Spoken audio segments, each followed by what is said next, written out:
Thank you. Thank you. That was perfect for this. Hey guys, welcome back to another episode of JCS Projects. I'm here at my brother's house, and we are going to be installing the MaxJax. MaxJax. Some company named BendPak or something makes these. It's no Huang Chang ones like I have, but I guess these will be pretty cool in here. I will die less now. I'm still terrified to use mine, so hopefully these are a little bit better than those. We're gonna try to fit them in here and bring you along on this interesting adventure of installing this. Oh yeah, here. Instructions are very simple. Nothing to it. Yeah, there's like 18 different step 4s, and I struggle at reading, so this is not gonna be good. At least there's pictures. JD's literate.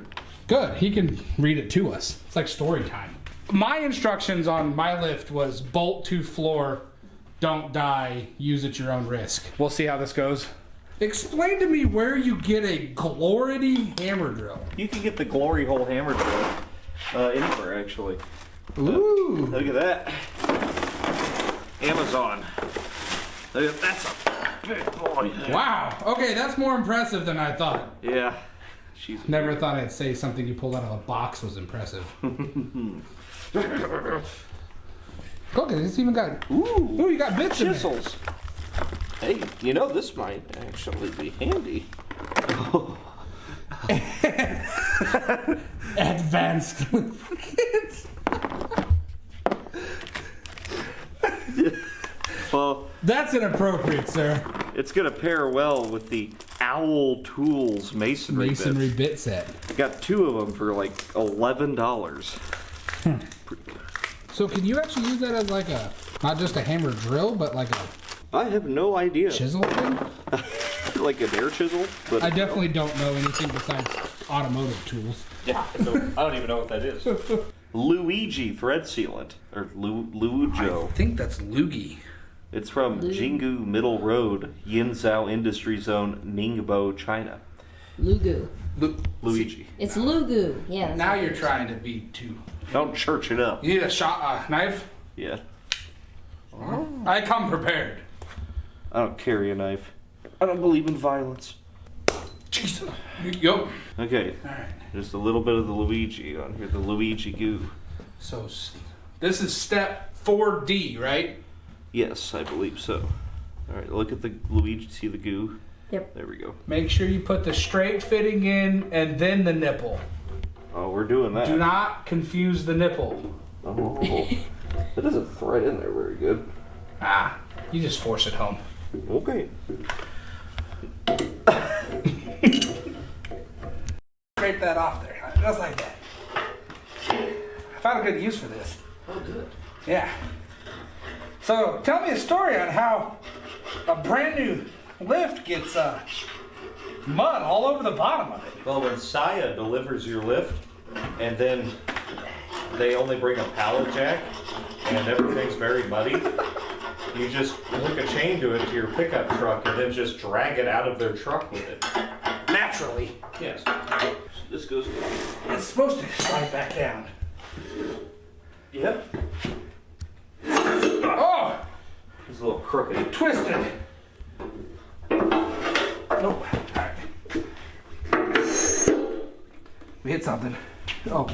I think the cylinder is hitting. Yeah. There we go. There we go. And then we stand it up, right? Yeah. Well, you stand it up, I'll watch. Alright. Okay. Well, that's taller than I thought it was. Yeah. Done. Let's go home. Do everything twice. Alright. Let me tell you this. This is way thicker material than my lift. And this is what? 7,500 pounds? 7,000. 7,000 pounds. Yeah, and it's in miniature. Mine's 9,000 supposedly. Okay, step 4012. We have to put these little clamps, which makes sense, I guess, on top of here. When it lifts up, this part of the cylinder pushes up and the rod part pushes down. and it pushes on this. So I think all this does is keep it centered as he's tightening it. I don't know. We'll see what happens because he's getting ready to tighten this one up. Yeah. That works really good. Yeah. I mean, the instructions say to do it, so there's got to be a reason for it, right? Yep. It doesn't say where they go. It just says on top of it. It says on top of lift arm. So that's where it is. That's where she goes. And you already took those off once, right? No. Oh, they were no. never installed. Oh. Well, the instructions said they were installed. Yeah. Weird. Imagine like someone picking this up and then that cylinder fell out. Weird. Wouldn't that be awful? Just saying. But, you know. They are beefy little guys, though. They are. You know, I only got these because the people on my channel bothered BendPak enough that they said, wow, we really feel sorry for that guy. Let's send him this. They were probably terrified with your cinder block and... Yeah, she watched it. The person there that I talked to, she watched and said, you need these. Hey, I'm excited to see them work, so... Yeah, I'm going to use it this weekend. After spending much more time than I would like to admit trying to figure out putting the springs and the locks on those are all done. So really, as for standing it up, it's just putting the fittings on the cylinders, putting the cylinders back through the lift arm, as I'm just going to call it. And that's really it. You put wheels on it, bolt these handles on it, and now we are ready to try to actually get it in the position. Perfectly square. Perfectly, because I know how to do that. It's done. All right. Yeah, start drilling right now. We can fit a lawnmower on this. We're ready to start getting it centered up, and we'll show you doing that, I suppose, because we have no idea what we're doing. And it says to keep 36 inches of space from here to the wall. We don't have that. We don't have 36 inches of space if we want it as wide as we need it, so it's not taking up all of the room that he has. So we're going to make it right up against the wall, and it's going to be as wide as it's going to be. We precisely measured this. It's flawless. Off of the insulation of the wall. Yeah. 27 inches from the bubble wrap. Well, 27-ish. Well, it's a change. I just remeasured it. We're at 27 now. We didn't move it, but yet the measurement changed. It's one of those Harbor Freight tape measures. Okay, so we're at 27. We're 12 feet from this front corner to that wall, which is what it says. And then that gives us a little over 12 feet to that wall. Like 12 foot and some change. Yeah, no, I mean, and it's positioned about right to lift a car. I think so. We could go ahead and bolt this thing down. Definitely. It's the building. Is the that's building? not square. The building. So this is right. The building's incorrect. Yeah, and we measured that off of the building, which is incorrect. Well, I know how this building was built, so I agree. Mm-hmm. I agree. There we go. Mark your holes. Right on the... Spray your new hoist with bright yellow paint. Yep. Okay. So I just stand on this while you do that, right? Yes.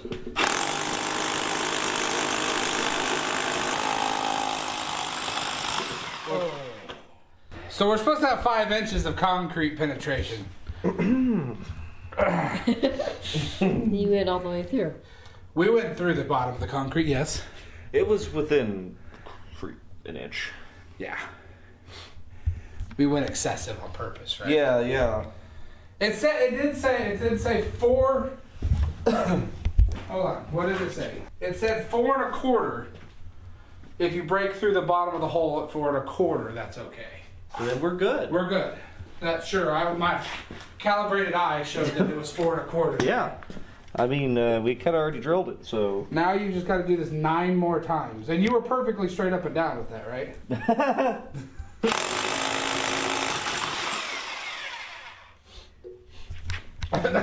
There's at least 3 inches of concrete here.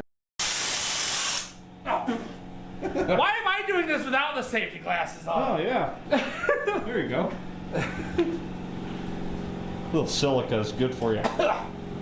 Well, this is also fiberglass reinforced concrete. Which is the only reason it has stayed around for 20 years, being 3 inches thick. That's very straight. That is what you call precision and square to the concrete. It'll be perfect. There we go.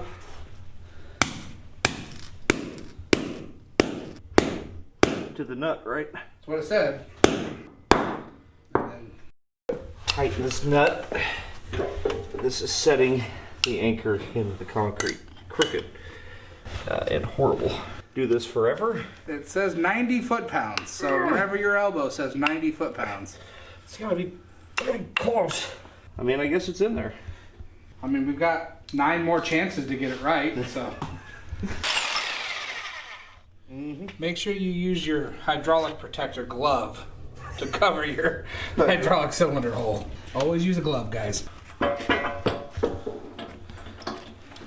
don't know how convenient this thing is. I don't know how convenient it is either. Useful, maybe. Built well, I'll give them that. Sturdy, yeah. It's built well. I just don't see it as being something you like take in and out all the time. No. And I don't have the room. I get the new building built. It'll come in handy. We have 1 post in. That's pretty good. It's perfectly level. See, hang on here. I just Let me zoom back in. Oh, other way. Don't show that. there. There we go. See? Oh, we. Got 5 more holes. We're gonna square that one up to this one, even though that's not really square in the garage. It's gonna be square to each other. And then drill this one in the same way. And then put a car on it. You install your hoist and then you test it by bouncing on it. It's good. Done. No, they actually went in pretty well. Not too bad. They're not square in the garage, but they're square to each other. So that's all that matters. They're in, and now we gotta assemble the arms and the power pack. We have officially flipped it to side 2 of these easy to follow and simple instructions. They trick you with saying it's only 17 easy steps, but they have step 11C and 13B, and I think they had one that went to G earlier. I have to say, Oh, it's all. quality-wise, this thing's awesome. It's not as simple to install, but it's going. Holy cow. That's a 15 amp plug. Is that? I mean, you can only push so much through that. That is a giant plug. For being just a normal old 110 outlet. Did you buy hydraulic oil? No. Alright, well, this video ends here now. It didn't tell me to. Came with everything else. Alright, by some magic, they are all assembled. The arms are on, hoses are on, the hydraulic unit is assembled. I have filled it with transmission fluid. Smells like it. Now, push the button. Ooh. Okay, we gotta loosen the cylinder thingies, right? Yes. You have to bleed it with those. With that little Allen head? That's what it says. That's what here. What number is that? Step 15. It says open it to the left, close it to the right. Which I think all you're doing is just popping it just to loose a little bit, yeah. Well, that worked when we do it. They usually bleed themselves, but I'm guessing these are where they're built are going to capture a lot of air in them. Badly? Yes, badly. Here we go. Well, this is anticlimactic. Wow! Which one will move first? Oh, there it goes. Oh, it's moving. Ooh. Amazing! Ooh. Oh, it's bubbling. Should I get real close to this so it sprays me and my camera? This other one is bubbling too excessively. You're gonna have to get on the lift. Quick! I'm not getting on that thing. I know who put it in the floor. Oh, hey, that's a lock. All right. All right, this is pretty cool. Not bad. That's pretty good height. Well, that's making a new noise. Well, it goes up 4 feet. That's it. Isn't that 4 feet? I don't know. I'm only 6 foot tall. That's about half my height. Where's the tape measure? I don't know. Not even. Not even, because I think this actually pops out the top. I think you might have ran out of fluid. Okay. Okay, so he put more fluid in it. We have no idea how much is actually in it, and hopefully it goes up some more. Yep. Wow, that's almost creeper seat height. That's got to be close to 4 feet. Although that one's bleeding. I put at least 8 quarts and then some change in there. Let's tighten up the things, lower it down, and go up and down again. while it's up in the air and I don't have to bend over because, well, lazy. Let's put some pins in. That does not even detent. What? Is this one better? Nope. Perfect. Now, I will say this. Your locks for this versus mine is way better. Mine don't feel like they're gonna lock anything in. You may have to adjust them. I think you have to loosen up these. You might have to loosen up and push it in towards this so it drops down in, because those should do that. And you do not want to lift a car. I will say that. That's one safety thing that I will say you need to abide by. Make sure this is in here, because if you don't, and this is on the edge, something happens, this slips out, and then the car falls off that side. Oh. I will say I would, all you gotta do is just make sure they are down in the lock. Once they're like that, they can't move. Right. So you just pull up on this and then... Once it's all the way down on the ground,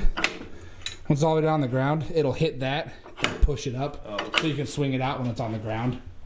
That one just needs to be adjusted a little bit, I think. The ultimate test. Well, see, I'm down here and I need help up. It's like a handicap hoist now. That's going up a lot nicer than it was. Yeah.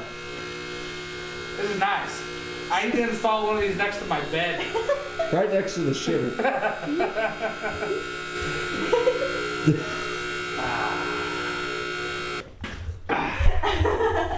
That worked well. How does this work? Oh. So naturally, the first test we do is going to be with the van here. Why would you use a car or some other vehicle that's not near as heavy?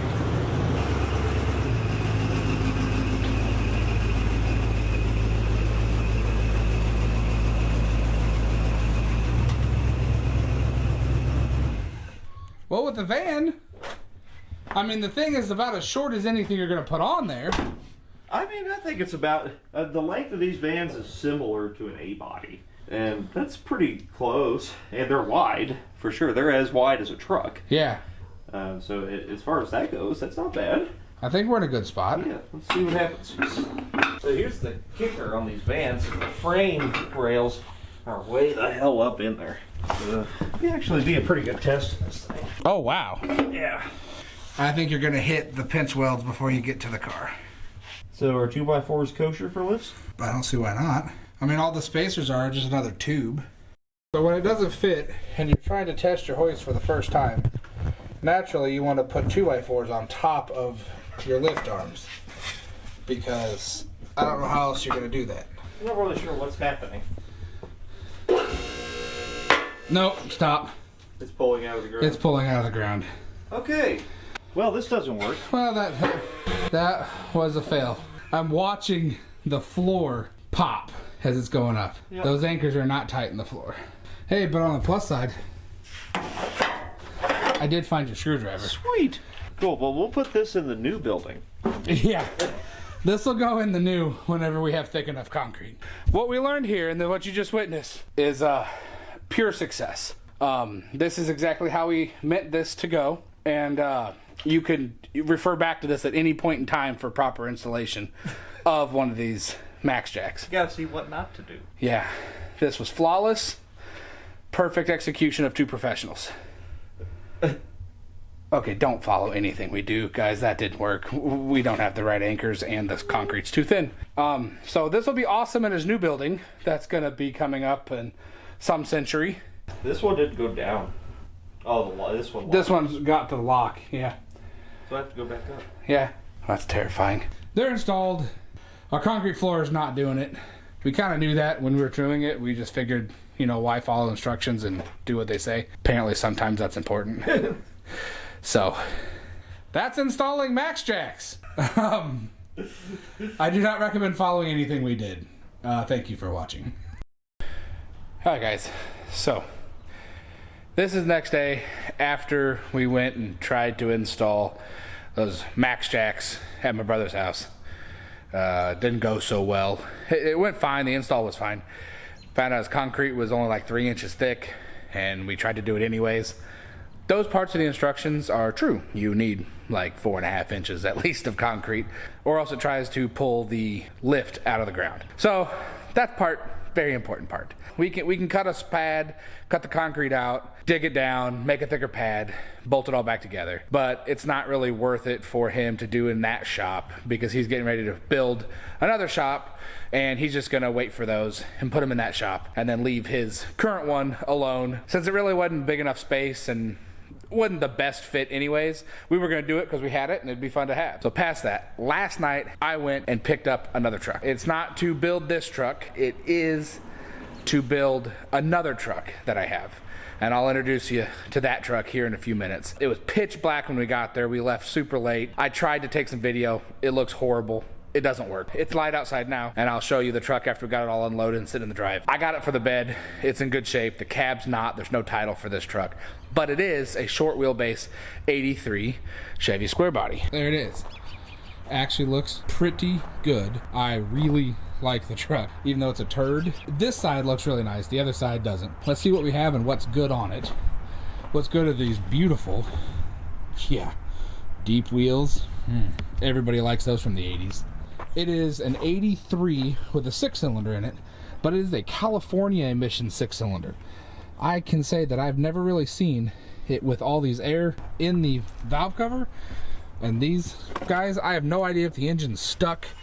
I would assume it is because it's been sitting open with the carburetor open for a long time. It does have the transmission in it, the running gear, everything's in it, but no title, and that's fine. I don't care about it. I care about the chassis, which is a true short wheelbase truck, and the bed, which, let's look at this.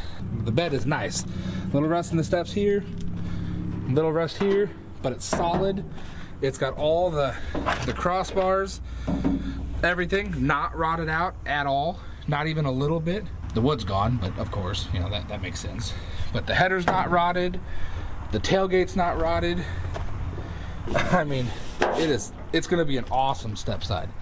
I'm gonna actually put it on the truck exactly like this without changing anything. I'm not going to even worry about it. I'm gonna have a multicolored truck by the time I'm done with it. But it's not bad. Can't complain about it. This fender is the worst one beside the rust over there, but none of it's bad. It's just beat up a little bit. This one looks absolutely amazing compared to the one Dalton had. That bed was a basket case, and he ended up using a couple other beds to make one. The inside, the doors actually don't have a lot of play in the hinges, which is surprising. But it's got two good doors, good steering column, dash pad's destroyed, seats all there, got a big butt dug out. But the cab, this thing's rough. The floor is gone on both sides. There is no floor left on the driver's side. But again, I'm not here for the cab. I'm gonna take every piece that I can and keep the chassis and keep the bed. But door shuts well. It's got both door panels, but they are different door panels. I just noticed that. That one and that one, two different door panels. But that's no big deal. That door is totally complete. It's got good visors. I don't know. It's just a good solid old truck. I'm going to take every piece I can. I'm going to take every nut, bolt, everything, and it'll just be the cab that comes off of it, so I can't complain. But this truck is actually for this truck back here. Walk back here through my little yard of crap here. And this one's got a good title, good cab. It's in great shape, but it's a long bed. And this one is an 87, I believe. It's an 87 that I bought. I actually traded an engine for the whole truck, and I got it just for this bed. This bed's in fantastic shape. The only rust in it, besides surface rust, is right there, and that's actually going on my crew cab. Like I said, the only reason I got this truck is for this, and then I found out it had a good title whenever I talked to the guy. It's been lowered. It's got an axle flip on the back and drop spindles on the front. It's done real poorly. I mean, real poorly. It's awful. But the cab is in fantastic shape. You got a little bit of rust down here in the cab corners and the rockers, but the floors are perfect. Dash cap, cluster, everything in it, and it is a tilt column in this truck. I am just now realizing that. That is awesome. I had this truck for like a year and a half and I've never looked at it. But it's got all the trim in it. He just filled it full of extra parts and said, take everything. I don't want any of it. So it's got the exhaust manifolds. It's got the accessories from the motor that was in it. It's got 2 or 3 extra doors. There's an extra tailgate in there. There's a hood. There's a couple drive shafts. That right there is a driver's window that would replace the one in the door that doesn't have anything in it. Yeah, there's the tailgate down in there. It had 2 radiators in it, but they're these aluminum plastic cap ones. I don't care about those. It came with a set of headers, all the center caps for those wheels, which I like the steel wheels and the center caps. Very good possibility that's what goes on it. It comes with all the cowling, a whole nother cowl. I mean, I think that guy just parted out a whole truck and just gave most of the pieces to it. This is the truck that I'm going to build to go down to Tucson with, because I'm actually going to compete in the burnout contest and drag race this year, and this is what I want to take down. I'm going to pull this down with the camper, because if I blow it up, I want to be able to get home, right? I've got quite a bit of plans for it. I've got a 5.3 LS that I'm going to put in it. I've never actually done one of these swaps, so I figure we see how easy it is to do an LS swap. Everybody says you can do it pretty easy. I've got one. I've got the wiring harness, programmer, everything to be able to unlock it, so I'm going to try it. My question to you guys is, do you want to see me shorten this truck? Because I didn't think I was going to have an actual short wheelbase truck. The question is, we pull the cab, pull everything off of this one, pull the cab, and pull everything off of that one, and do a cab swap over onto that chassis? Or do we leave everything on this chassis and do one of those brothers short bed conversions where you cut it, shorten the truck, and weld it all back up? I kind of want to see what you guys think, because I'm in the planning stages of getting everything together with this. I think doing that would be pretty fun and be pretty cool. Should we do that? Or since we have an entire short bed chassis that we were going to keep around, do I swap all my lowering stuff from this, the cab and everything, over onto that chassis? See what you guys think. I think shortening this would be cool, and then I'd have an extra short bed chassis to do whatever the hell I want. 4-wheel drive, short bed, whatever. That's where I'm going to end it off on this, guys. It's just a short little video, some shenanigans with doing the MaxJax. And oh, and another thing I want to let you guys know, it's not up and I don't have it ready yet. I do have merch coming. Simple shirts with logos and some hats, some decals, nothing crazy special, but I do have merch coming. I've been talking to the same guy Dalton uses, and he's been great. The guy is awesome. So once that's up, I will post it and get everything going, but it's on its way. This is where I'm going to end it off. Thank you guys for watching. See you on the next one.